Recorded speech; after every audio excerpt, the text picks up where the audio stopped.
Hello guys, एक बार फिर से आप सभी का इस एचडीएम पाठशाला चैनल में हार्दिक स्वागत है। और हमारा चल रहा था राजस्थान का इतिहास। क्या चल रहा था? राजस्थान का इतिहास। इतिहास में चल रहा था गुर्जर प्रत्यार। गुर्जर प्रत्यार को कंप्लीट करने के बाद में आगे आगे देखते हैं कौन से शासक आ रहे हैं। तो कल अपन ने कुछ शासक पढ़े थे, जैसे नागभट्ट प्रथम, नागभट्ट द्वितीय, वत्सराज पढ़ा था। आज पढ़ेंगे महिर भोज। क्या पढ़ेंगे गाइज? आज पढ़ेंगे महिर भोज। यानी महिर भोज कब तक शासन किया था और उसके शासन काल में क्या क्या घटनाएं हुई, कैसे शासक बना था, इसके बारे में आज डिटेल से जानकारी प्राप्त करेंगे। तो चलिए शुरू करते हैं आज के महिर भोज को। किसको? महिर भोज को। ये भीन माल के पटियारों के ही संबंधित चल रहा है। ठीक है, तो चलिए गाइज शुरू करते हैं आज के हमारे महिर भोज को। तो आज का शासक पढ़ने वाले हैं अपन महिर भोज। कौन सा? महिर भोज। तो गाइज महिर भोज के पिता का नाम क्या था? महिर भोज के पिता का नाम क्या था? तो महिर भोज के पिता का नाम था राम बदर। महिर भोज के पिता का नाम क्या था? राम बदर। ठीक है।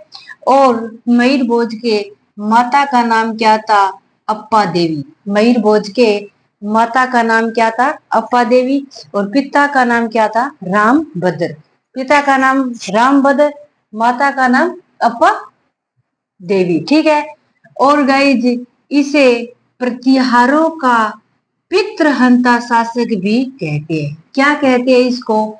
प्रतिहारों का पितृहंता भी कहते हैं, क्योंकि गाइज इसने अपने ही पिता की हत्या करके अपने ही पिता की हत्या करके उसके बाद में शासक बना था। क्या बना था? इसको पितृहंता क्यों कहा जाता है? क्योंकि अपने पिता की हत्या करके उसके बाद में ये शासक बना था। ठीक है। आगे है इसकी उपाधियां। क्या है इसकी उपाधियां? उपाधियां इसको आदिवरा के नाम से भी जाना जाता है। क्या जाना जाता है? आदिवरा के नाम से भी जाना जाता है। और आदिवरा किस प्रशस्ति में कहा जाता है? तो गाइज महिर भोज को ग्वालियर परिस्थिति प्रशस्ति में आदिवरा कहा जाता है। किसमें? ग्वालियर प्रशस्ति में आदिवरा कहा जाता है। और इसकी एक उपाधि है प्रभास। क्या है? प्रभास। प्रभास दौलतपुरा अभिलेख में कहा जाता है।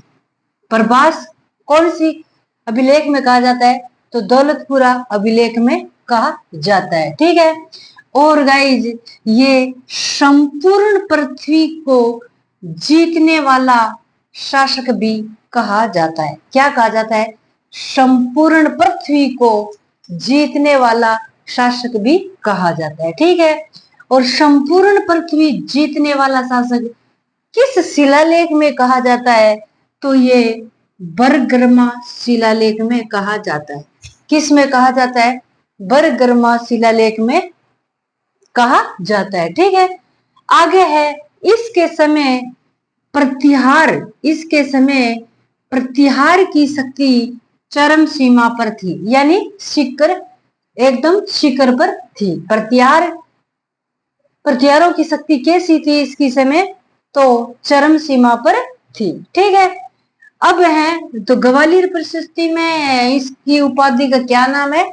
आदिवरा है। ठीक है, आदिवरा है। तो ग्वालियर प्रशस्ति के बारे में थोड़ा पढ़ लेते हैं।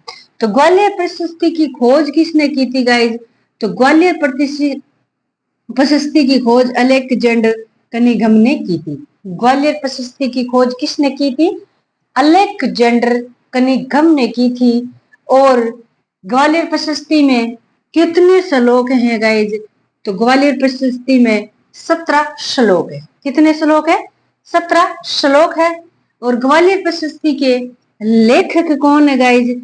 तो ग्वालियर प्रशस्ति के लेखक धनिक पुत्र बालादित्य है। यानी सीधा सा पूछ ले ग्वालियर प्रशस्ति का लेखक कौन है? तो बालादित्य है। और पूछ ले बालादित्य किसका पुत्र है, तो धनिक का पुत्र है। ठीक है। और सुलेमान ने इसे अरबों का अमित्र व इस्लाम का शत्रु कहा। सुलेमान ने महीर बोझ को क्या कहा, अरबों का तो अमित्र कहा और इस्लाम का शत्रु कहा। क्या कहा, अरबों का अमित्र, इस्लाम का शत्रु कहा। ठीक है। महीर बोझ के समय ये सुलेमान भारत में आया था। महीर बोझ के समय कौन आया था, सुलेमान आया था। ठीक है। पिल पानी की उपाधि किसकी है, पिल पानी की उपाधि किसने धारण की थी, तो पिल पानी की उपाधि नर भट्ट ने धारण की थी। पिल पानी की उपाधि किसने धारण की थी, नर भट्ट ने की थी। और वत्सराज, वत्सराज किस धर्म के अनुयायी माने जाते हैं, तो वत्सराज शैव धर्म के अनुयायी माने जाते हैं। ठीक है। वत्सराज शैव धर्म के अनुयायी माने जाते हैं। एक बार फटाफट से रिवीजन कर देते हैं। महीर बोझ के पिता का नाम रामभद्र, माता का नाम अप्पा देवी। ठीक है। और ये प्रतिहारों का पितृहत्या भी कहा जाता है, क्योंकि इसने अपने ही पिता की हत्या करके शासक बना था। और इसकी उपाधियां हैं आदिवरा। आदिवरा किस में मिलती है, ग्वालियर प्रशस्ति मिलती है। और एक है प्रभास, प्रभास किस में मिलती है, दौलतपुरा अभिलेख में मिलती है। ठीक है। और संपूर्ण पृथ्वी को जीतने वाला शासक भी कहा जाता है। ये किस में कहा गया है, ये बरगरमा शिलालेख में कहा गया है। ठीक है। और इसके समय प्रतिहारों की चरम सीमा, प्रतिहारों की शक्ति कहां पर थी, तो प्रतिहारों की शक्ति चरम सीमा पर थी। ठीक है। ग्वालियर प्रशस्ति की खोज किसने की थी, तो ग्वालियर प्रशस्ति की खोज अलेक्जेंडर कनिंघम ने की थी।